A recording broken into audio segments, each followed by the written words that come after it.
Hi, and welcome back to For a Better Self. Let me ask you something. Have you ever made a promise to yourself? I wake up earlier. I finally go to the gym. I stop procrastinating. Only to fall back into the same old patterns a few days later. You might think you just lack discipline. But here's the truth. Self-discipline isn't about forcing yourself to do hard things.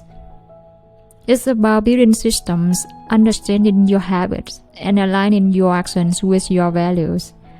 Today, we are going to talk about how to build lasting self-discipline without pressure, shame, or burnout. We often imagine discipline as something cold, rigid, or harsh. But in reality, self-discipline is self-respect in action.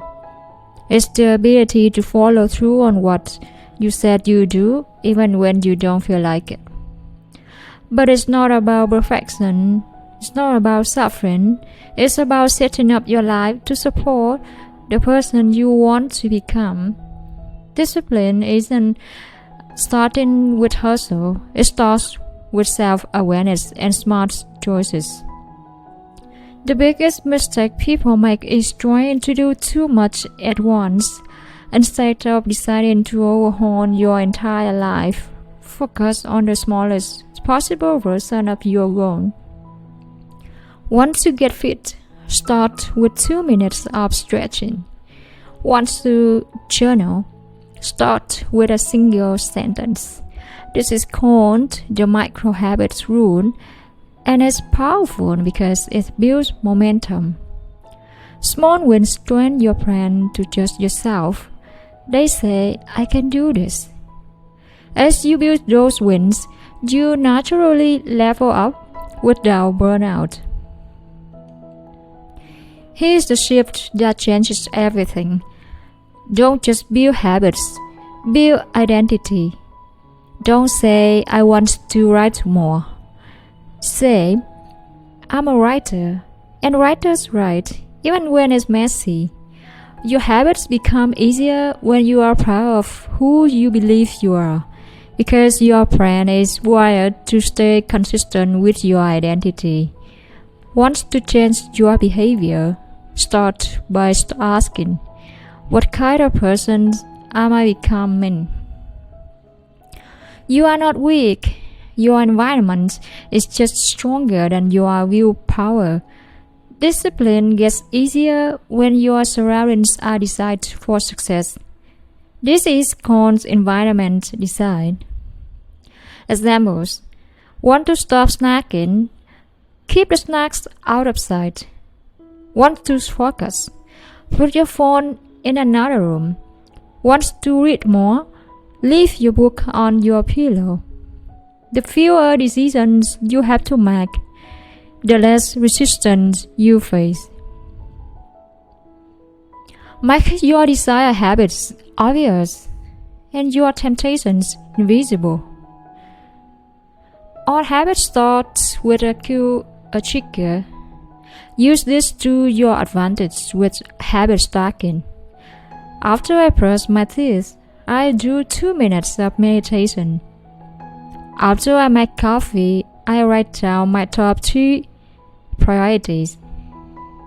This makes discipline feel less random and more automatic.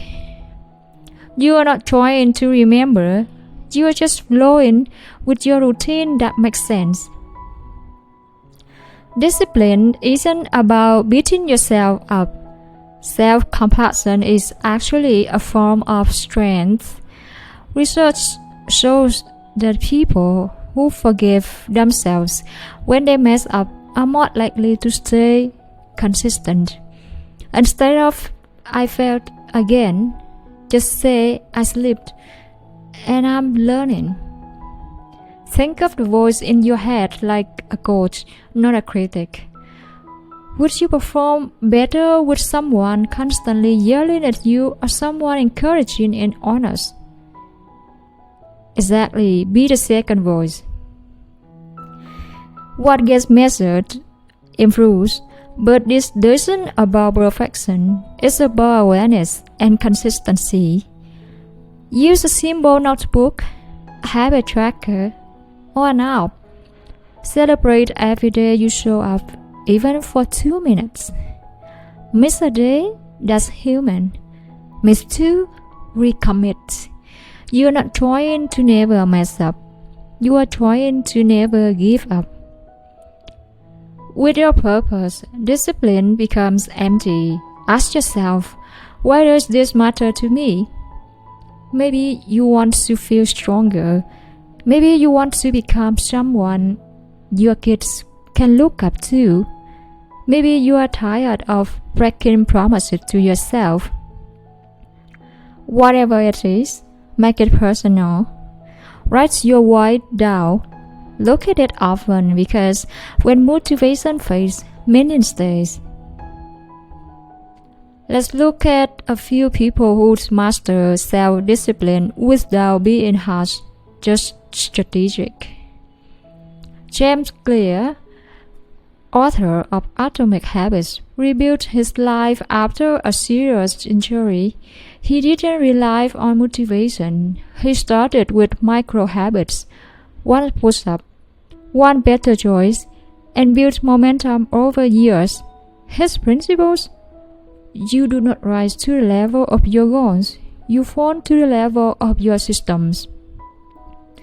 Serena Williams, one of the greatest athletes of the time, didn't train through brute force. She had a system, a coach, and a belief in effort over perfection. She once said, "I have grown most not from victories, but from setbacks." Ali Abdan, a productivity YouTuber and former doctor, is known for making discipline effortless. He builds content through systems, not hustle. He time blocks, batch creates, and removes decision fatigue, making discipline sustainable and enjoyable. And finally, Angela Duckworth, a psychologist behind the concept of grit.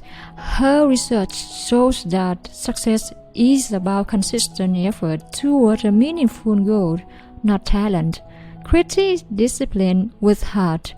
These people didn't become successful by being harder on themselves. They became successful by being smarter with their discipline. Here's what I want you to remember. You don't need to force yourself to change. You just need to design a better system. Start small, make it automatic. Be kind to yourself and stay connected to your why. Discipline isn't about being tough. It's about being clear, consistent, and committed in a way that's sustainable.